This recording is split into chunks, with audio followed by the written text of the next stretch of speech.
Resulta que lanzar el misil más letal del mundo contra una ciudad a 70 kilómetros de la OTAN no te hace lucir fuerte, te hace lucir desesperado. Y Putin acaba de descubrir que cuando intentas aterrorizar a un país que lleva 3 años resistiendo lo imposible, la respuesta puede llegar directamente al corazón de tu territorio. Pero claro, eso no lo dicen los noticieros rusos. Porque lo que pasó la noche del 9 de enero de 2026 no fue una demostración de poder. Fue el momento exacto en que la narrativa de Putin se hizo pedazos. Y si crees que estoy exagerando, espera a ver cómo 600.000 personas en Rusia despertaron a 14 grados bajo cero, sin electricidad, sin calefacción, sin agua corriente. Todo porque Ucrania decidió que si Putin podía atacar cerca de Polonia, ellos podían golpear el corazón logístico de la invasión rusa, y lo hicieron con una precisión quirúrgica que dejó al Kremlin sin respuestas. Empecemos por el principio. La noche del 9 de enero comenzó como cualquier otra en Ucrania. Familias cenando, niños haciendo tareas, gente volviendo del trabajo. Pero a las 6:30 de la tarde empezaron a sonar las sirenas. Y lo que cayó del cielo esa noche no fue un ataque cualquiera. Fueron 242 drones y 36 misiles lanzados simultáneamente. Una de las mayores oleadas de ataque desde el inicio de la guerra. El objetivo de Putin era claro. No solo destruir infraestructura, era aterrorizar. Que millones de ucranianos pasaran la noche en refugios subterráneos con frío, sin saber si sus casas seguirían en pie cuando salieran. En Kiev murieron 4 personas y 25 resultaron heridas. Entre los muertos estaba Serhiy Smolyak, paramédico de 38 años, padre de familia. Rusia hizo algo especialmente retorcido esa noche. Atacaron el mismo lugar 2 veces. Primero crean víctimas, luego esperan a que lleguen los equipos de rescate. Y los matan también. Serhiy murió intentando salvar vidas. Rusia lo asesinó deliberadamente. Pero lo que realmente conmocionó al mundo esa noche no pasó en Kiev. Pasó 550 kilómetros al oeste, en Leópolis, una ciudad que se consideraba segura. Tan lejos del frente que las familias enteras se habían refugiado allí, pensando que sus hijos podrían ir a la escuela sin miedo constante a los bombardeos. La noche del 9 de enero, todo cambió para siempre. Los habitantes de Leópolis miraron al cielo y vieron algo que nunca antes habían presenciado. 6 rayos de luz descendiendo a velocidades imposibles. Cada rayo se dividió en otros 6 objetos. 36 puntos luminosos cayeron sobre la ciudad. Era el Oreshnik. Y ahora tienes que entender por qué este misil es tan aterrador. Oreshnik significa árbol de avellana en ruso. Se le dio ese nombre por la forma en que las bombas se dispersan al caer como ramas de un árbol. Poético, ¿verdad? Excepto que ese misil viaja a Mach 10, más de 13.000 kilómetros por hora. 10 veces la velocidad del sonido. A esa velocidad puede ir de Moscú a Berlín en menos de 20 minutos. Al reentrar en la atmósfera, se calienta tanto que los radares convencionales no pueden detectarlo a tiempo. Pero lo peor no es la velocidad, es la carga que lleva. Un solo Oreshnik no lanza una bomba, lanza 36, 6 bombas principales que se dividen en 6 cada una. 36 objetivos simultáneos, y eso significa que, aunque logres derribar algunas, las otras van a impactar de todas formas. Es casi imparable. Por diseño, Putin ya había usado este misil antes, en noviembre de 2024 contra la ciudad de Dnipro. Fue una prueba, una advertencia, pero nadie la tomó en serio. Así que el 9 de enero decidió usarlo de nuevo. pero esta vez contra Leópolis, a 70 kilómetros de la frontera con Polonia, miembro de la OTAN. El mensaje era clarísimo. Para Europa, nadie está seguro.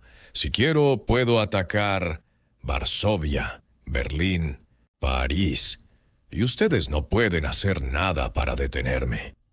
Pero Putin cometió un error de cálculo monumental. Pensó que Ucrania simplemente absorbería el ataque, que tendría miedo, que no se atrevería a responder. Estaba completamente equivocado. Porque mientras el Oreshnik seguía en el aire, los comandantes ucranianos ya habían decidido. Si Putin puede atacar cerca de la OTAN, Ucrania puede golpear el corazón de Rusia. Y fue exactamente eso lo que pasó. Esa misma noche despegaron drones ucranianos. Pero el objetivo no era la línea del frente. No eran bases militares cercanas a la frontera. Eran puntos profundos dentro de Rusia. Volgogrado, a 500 kilómetros de distancia. Y Belgorod, la ciudad que abastece toda la operación militar rusa en Ucrania. Ahora debes entender cómo lograron que esos drones volaran 500 kilómetros dentro de Rusia sin ser derribados. La respuesta te va a sorprender. Los drones que Ucrania usa no son esos pequeños que ves en las tiendas. Son drones de largo alcance desarrollados específicamente para misiones profundas. Algunos fabricados en Ucrania. Otros son drones comerciales modificados como armas, y tienen una ventaja clave. Vuelan bajo y despacio. Parece contraintuitivo, pero volar despacio es una ventaja enorme. Los radares rusos están optimizados para detectar aviones y misiles rápidos, algo que viaja a 800, 1000 kilómetros por hora. Los drones ucranianos vuelan a 150, 200 kilómetros por hora. Tan bajo y tan despacio que muchas veces pasan completamente desapercibidos. Y la noche del 9 de enero pasaron. Recorrieron cientos de kilómetros, siguiendo rutas planeadas para evitar defensas aéreas, volando sobre campos, bosques, zonas rurales con defensas débiles, y llegaron a sus objetivos. El primer objetivo fue Volgogrado, la ciudad que antes se llamaba Stalingrado. Conoces ese nombre, ¿verdad? Ahí la Unión Soviética venció a los nazis en la Segunda Guerra Mundial. Es el símbolo máximo de la resistencia rusa. Por eso Putin nunca pensó que sería atacada. Pero lo fue. El objetivo específico era el depósito de petróleo de Shutovskaya, un enorme complejo de tanques que almacenan millones de litros de combustible. Combustible para las tropas rusas en Ucrania. Todo depende del combustible. Tanques, camiones, helicópteros, suministros. Los drones impactaron con precisión quirúrgica. La primera explosión fue seguida por otras, tanque tras tanque incendiándose. Testigos informaron que la luz del incendio iluminaba el cielo a kilómetros de distancia. Los bomberos intentaron controlar las llamas, pero era imposible. El fuego era demasiado intenso. Millones de litros de combustible convertidos en humo. Y las operaciones militares rusas en el sur de Ucrania quedaron sin abastecimiento. Los tanques no avanzan. Los helicópteros no vuelan. La guerra se detiene. Pero fue el segundo objetivo el que realmente marcó la diferencia. Belgorod está a pocos kilómetros de la frontera ucraniana. Desde que empezó la guerra, la ciudad se convirtió en un enorme depósito militar. Todo pasa por Belgorod.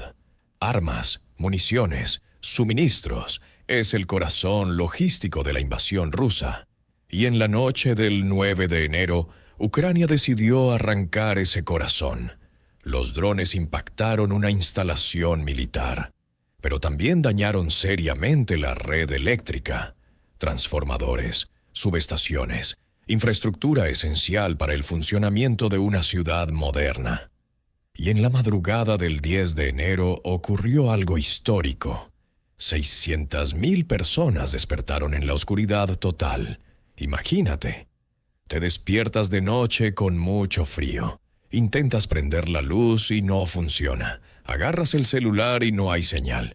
Miras por la ventana y ves toda la ciudad completamente a oscuras.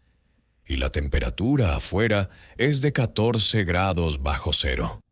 Sin electricidad no hay calefacción. Sin calefacción no hay agua corriente. Hospitales funcionando solo con generadores de emergencia, escuelas cerradas, fábricas detenidas. Y nadie sabía cuándo volvería la energía. El gobernador de Belgorod admitió públicamente que la situación era extremadamente desafiante. Los equipos trabajaban para restaurar la energía, pero los daños eran extensos. Llevaría días, quizás semanas. Y los civiles rusos estaban viviendo algo a una escala sin precedentes. Lo que los ucranianos viven todos los días: el frío, la oscuridad, la incertidumbre, la vulnerabilidad, la sensación de que tu vida puede cambiar en segundos y no hay absolutamente nada que puedas hacer. Ucrania había llevado la guerra dentro de Rusia, y Putin no tenía respuesta. Ahora tienes que comprender el significado real de esa noche. ¿Cómo cambió la guerra? ¿Y por qué Putin podría estar perdiendo el control por primera vez?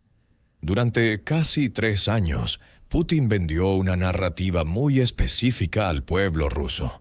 La narrativa era simple: la guerra está lejos, está ocurriendo en Mininotsinote, Ucrania, no aquí.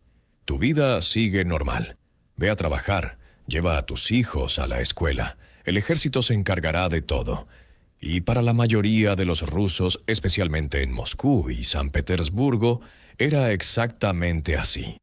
La guerra era algo que veían en la televisión, distante, abstracto. No afectaba sus vidas diarias. La noche del 9 de enero rompió esa narrativa de forma brutal. Ahora 600.000 personas en Belgorod ya no pueden negar la guerra. La sintieron en carne propia: el frío, la oscuridad, el miedo. Y ahora están haciendo preguntas. Preguntas que Putin no quiere responder. Si Ucrania puede alcanzar Belgorod, puede alcanzar otras ciudades. Si puede destruir nuestra red eléctrica, ¿qué más puede destruir? Si somos tan vulnerables, ¿por qué seguimos en esta guerra? ¿Qué estamos defendiendo exactamente? Y hay más. El ataque a Volgogrado fue estratégico, no solo simbólico. Destruir depósitos de combustible hace que las operaciones militares rusas sean más lentas, más difíciles, más costosas. Y mientras más dure la guerra, más difícil le resulta a Putin justificarla ante su propia población. Pero lo más importante es lo que ese ataque mostró al mundo. Mostró que Ucrania no solo se está defendiendo, está contraatacando, está llevando la lucha al territorio enemigo, y lo está haciendo con una eficacia que nadie esperaba. Putin lanzó el Oreshnik pensando que iba a intimidar a Europa, creyendo que iba a mostrar poder absoluto, que demostraría que tiene armas contra las cuales no hay defensa posible, pero logró exactamente lo opuesto. Mostró desesperación, porque los países que están ganando no necesitan lanzar misiles hipersónicos capaces de portar ojivas nucleares contra ciudades civiles. Los países que están ganando no necesitan aterrorizar a la población para mantener el control. Y Ucrania mostró algo completamente diferente. Mostró resiliencia, mostró capacidad, mostró que no importa lo que Putin lance contra ellos, seguirán luchando. Y harán que Putin pague por cada ataque. La guerra cambió esa noche. Porque ahora no solo Ucrania sufre, también Rusia. Y cuando los rusos empiezan a sentir las consecuencias en su propia piel, todo cambia. Putin puede tener el Oreshnik, puede tener misiles hipersónicos, puede tener armas nucleares, pero no puede controlar las consecuencias. No puede controlar la respuesta. Y no puede controlar la narrativa cuando 600.000 personas despiertan en la oscuridad y empiezan a cuestionar por qué están en esta guerra.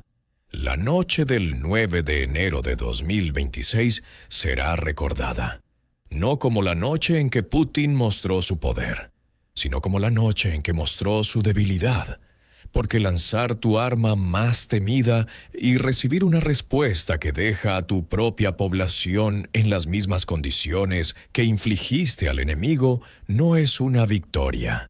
Es el principio del fin de tu narrativa de invencibilidad. Si quieres seguir viendo lo que realmente está pasando, detrás de los titulares ya sabes qué hacer. Suscríbete, dale like, comparte, porque esta historia todavía no ha terminado. Y cuando lo haga, querrás haber estado aquí desde el principio.